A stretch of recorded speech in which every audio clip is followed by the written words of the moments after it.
Now this is the drawing with the very easiest way, that is a tree. Yes, and you can color it with your favorite colors.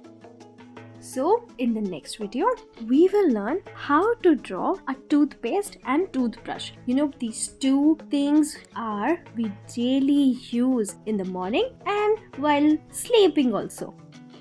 Here we will learn how to draw a doll who is having a very long hairs, beautiful gown and having a crown. It must be a fairy, right? Yes, and now we have drawn this, it's looking so good.